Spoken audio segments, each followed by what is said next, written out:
guys, thank you so much for joining my free live training. I'm so happy that you're here. So today I want to talk to you guys about stepping into God's promises and stepping into God's truths. So our whole life, my whole life, I grew up as a Christian. I went to church. My parents took us to church every Sunday. We went to youth services midweek. We read the Bible. We did all the things you're supposed to do as a Christian. But my entire life, I never actually got to experience God on a personal level. Like, I never got to experience miracles or breakthroughs or anything that had to do with just having God as a real God in my life. Like, it was just something that I learned about. It was the knowledge that I got. I did see miracles on the sidelines, so I would, in church, they would have people come out and they would pray for them, and, people would get healed and stuff. So I definitely believed it. I knew that it was true. Like, I believed God was real, but I just never got to experience Him personally in my life. So then, about when I was 26 years old, I came across the message that said that you are not a victim, that you create your reality, and that you are a co-creator, and God lives within you, and you create the reality that you live in. So when I first heard that message, I was like, pretty, how should I say it? Well, first I was surprised, then I was excited, I was definitely inspired. So I thought, wow, if this is true, if I create the reality that's in front of me, if I am a co-creator and I'm not a victim, then I want to know more. How does this work? How do I take this information and make it real in my life? Because as a Christian, like, I learned all these truths and I learned about God and I learned all these wonderful things, but I never got to experience it for myself. And so when I heard about this topic, I got, like I said, it excited me a bunch. And so I went on this journey, on this like 4-year journey up until now. And I'm still on the journey. Obviously, we always are until we're dead. We're going to continue to be on the journey of learning, evolving. But anyway, I went on this journey of just like exploring this topic of, you're a co-creator, you're not a victim, you are creating the reality that you're in. So I started reading all the books that I can get my hands on. I started listening to audios and videos, consuming them on YouTube. And it was crazy because I lived and breathed this message. I was just, looking all over for it, getting people's different perspectives, different point of views. And so what I found out is that a lot of the stuff that is taught by what you would call the New Age, or can't even say the word, metaphysics. So people that teach about metaphysics, I found there was a connection between the New Age, metaphysics, law of attraction, and Christianity. I found that they're really, really connected. So everything that Jesus taught, it was also being taught by, what you would call the New Age now. And I found that connection really quickly. There's so many verses, and I can attach a link or give you a worksheet that you can download of all the biblical verses that link the two together, the metaphysics and the Bible.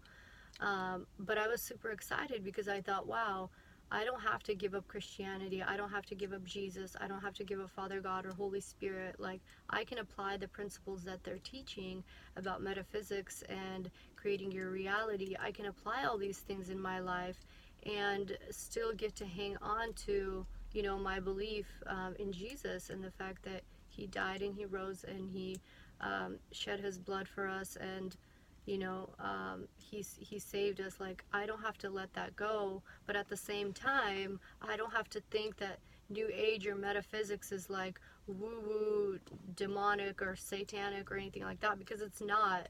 Basically, they're teaching everything that's in the Bible, everything, the principles that they're teaching are all real, and they're all relevant, and they're all applicable.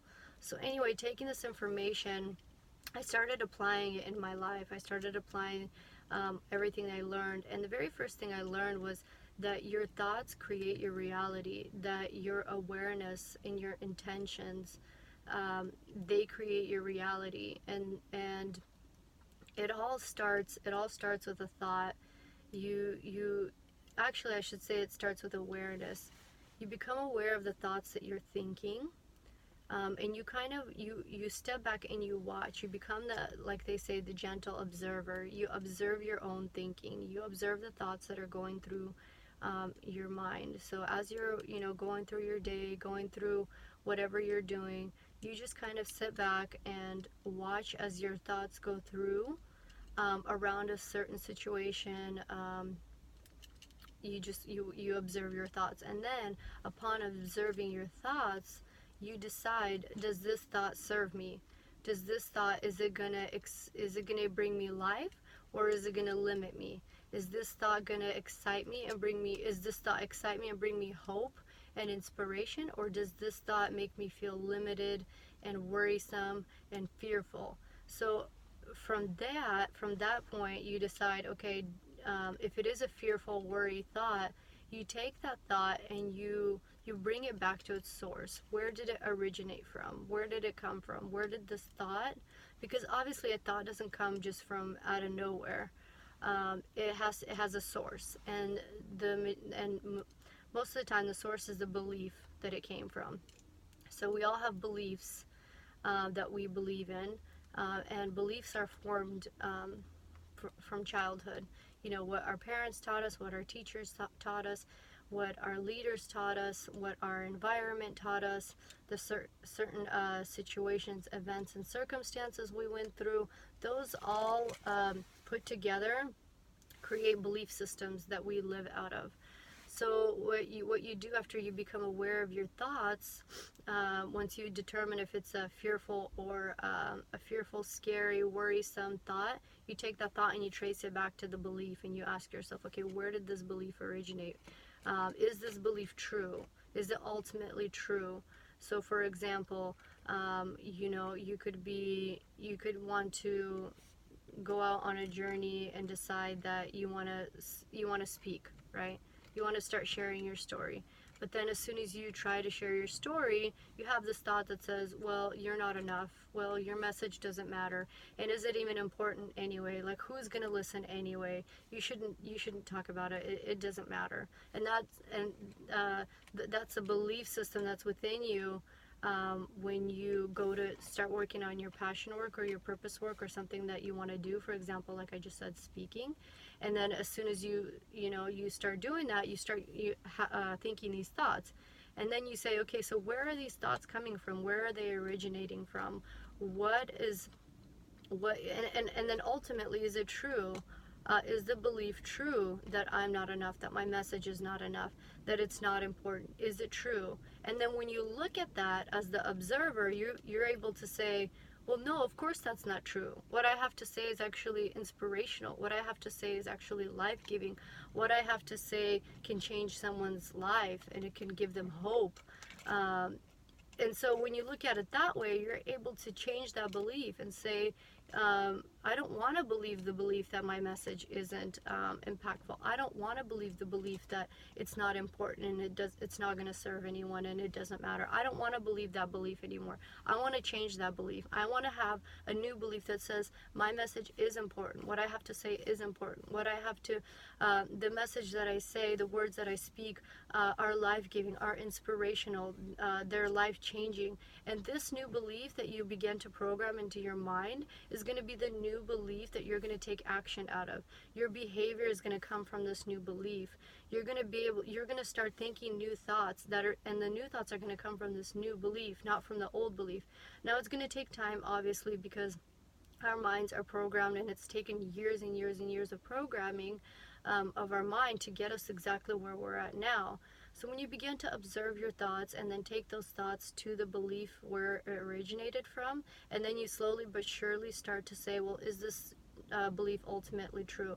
Is this belief serving me? No? Okay, let's change it. And in the process, do I need to forgive anyone who helped me create this belief? Do I need to forgive my parents, maybe? Or do I need to forgive my siblings? Or do I need to forgive my teachers? Like, who do I need to forgive and let go for helping facilitate and grow this false limiting belief within me?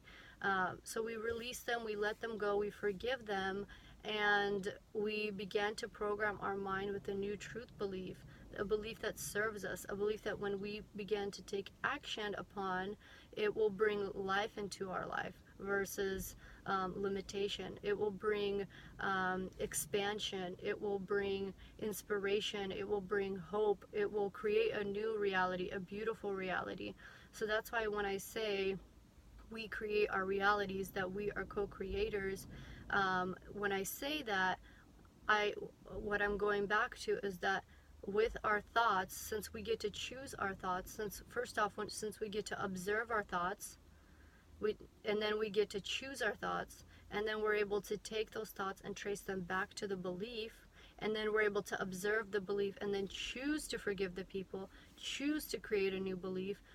That to me is it's definitely not a victim type of standpoint, because a victim type of standpoint is you can't do anything about your reality. You can't do anything about your thoughts. You can't do anything about your beliefs. Like, your beliefs are set in stone, your thoughts are set in stone. But obviously we know that's not true. Obviously we know that we get to choose our thoughts. We get to choose to observe our thoughts. So with that, that's empowering. That is that comes from a standpoint of I have the power. I have the power to choose. I have the power to observe. I have the power to change. I have the power to forgive. So that is why you are an empowered co-creator, because you get to choose what you believe. And based on what you believe, you begin to take action based on the thoughts that you have, that you've decided to believe.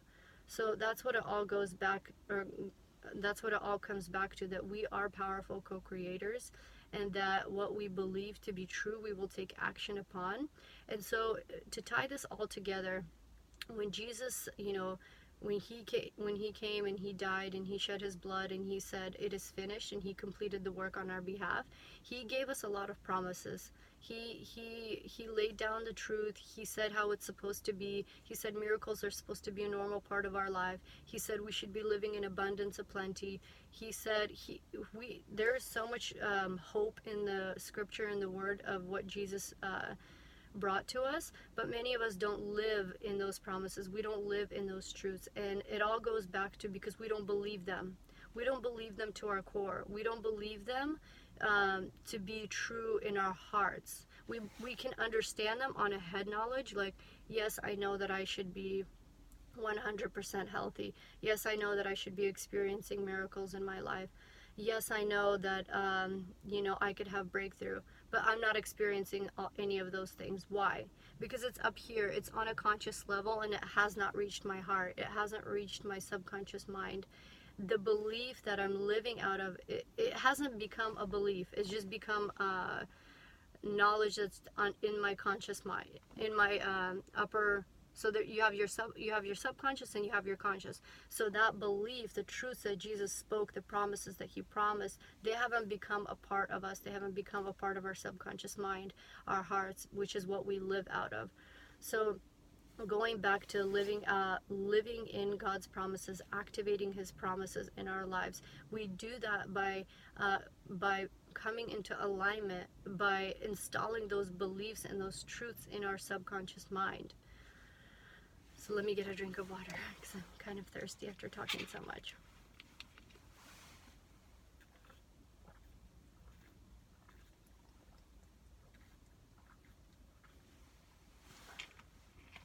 So we activate God's promises in our life by coming into alignment with them, by installing and programming them into our minds, into our hearts, by making them a part of our being. So like the example I gave earlier about you observing your thoughts and then taking your thoughts and tracing them back to the belief system that you have.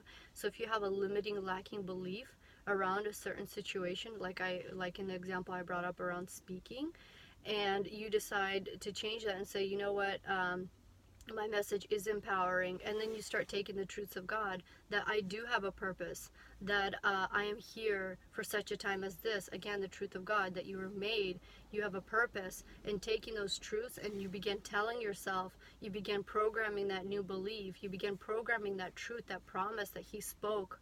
You begin programming that into your mind and saying, I am here for such a time as this. I do matter. My message does matter. I was created with a purpose. I do have a purpose. And when you begin telling yourself that, and you begin programming that new truth belief, when that belief becomes a part of you, you begin to take action and steps out of that belief. Your behavior starts to come from that new belief, that new truth belief.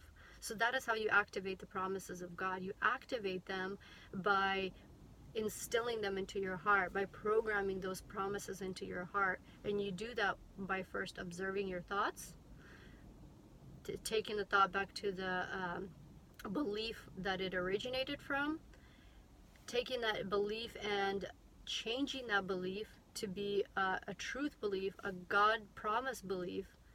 And then once you start taking action out of the new truth God promise belief, you begin to see the fruit. You begin to see the fruit in your life. You begin to see the fruit in your reality. You begin to see your reality change, and it's now based on a truth and a promise that God spoke, right? So that is how you activate the promises of God. You activate them by taking action upon them. And the very first step of taking action upon God's truths and promises is by instilling them into your heart. And then once they're there, then you just automatically begin to take action from those truth beliefs, from those promised beliefs that God and Jesus spoke. So that is how we co-create. That is how we activate the promises of God. So I go into a lot more depth on this subject. I'm creating a course right now. It's called Stepping into Your Empowered Identity as a Co-Creator. And so I'm creating this course, and it's going to outline everything step by step and in detail for you guys. So you're able to dive deeper into the subject and apply these truths in your life and see breakthrough in your life, see miracles as a normal part of life. And so this topic is very, very dear to me. It's a part of my heart. It's a part of my life. It's something that I've experienced on a personal level. I've seen many miracles in my life since I've discovered this message.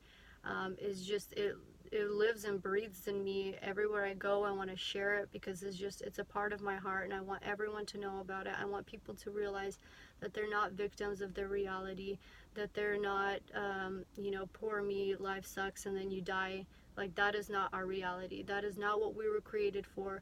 We were created with purpose, with passion, with an identity. We're here to live that out. We're here to walk that out. We're here to be a light. We're here to shine bright, to be purpose driven, to be on fire, and to light other people up on fire. Like, that is what we're here for. We're not here to be depressed and to be anxious and to be nervous and to be sad and to be hopeless and fearful and full of worry. Like, that is not ours. Like, that is a lie straight from the devil.